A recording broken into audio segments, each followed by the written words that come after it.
Kā saka, here we go, vai ne? Pēri bija baigi labie, bet žāka netikām tālāk. Jā, patika, kā uzstājās. Viss bija kārtībā. Tiešām es kā televīzijas skatītājs, kā latvietis, kā Latvijas iedzīvotājs, es varu droši pateikt, mums ir ar ko lepoties, mums bija pārstāvis, kārtīgs, grupa pēr. Satraukumam nav pamata. Goda vārds. Džeki, nu kas jūs esat? Ar Turasu dziesmu sūtīt uz Eirovīziju?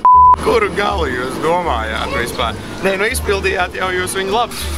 Tiešām. Un tāds, kā lai pasaka, tāds lepnums, bet tas lepnums tādā plašākā vārdā izpratnē. Sajūta bija tāda, kad es skatījos, ka jūs mani iemetāt skudru pūznī. Visu laiku bija... Es pirmo reizi mūžā nostījos to Eirovīzijas pusfinālu līdz galam, un jūs bijāt otrie labākie. Brauc mājās. Čāļi, jūs vienmēr zināt, ka mēs esam par jums. Un mēs vienmēr esam lepojušās, un ka jūs tieši nāk no Latvijas. Un jūs izdarījāt tiešām visu iespējamo un neiespējamo šajā konkursā. Un visiem mums Latvijā jūs bijāt un esat varoņi. Pēr! Jūs reāli iepērāt. Un es ar jums lepojos. Paldies! Un lai jums viss izdodās jūsu dzīvītēs.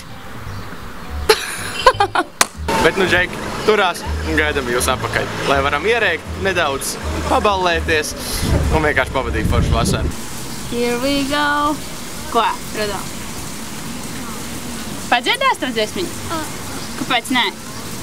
Kas Eirovīzijā piedalījās? Ko? Atceries? Rudolf!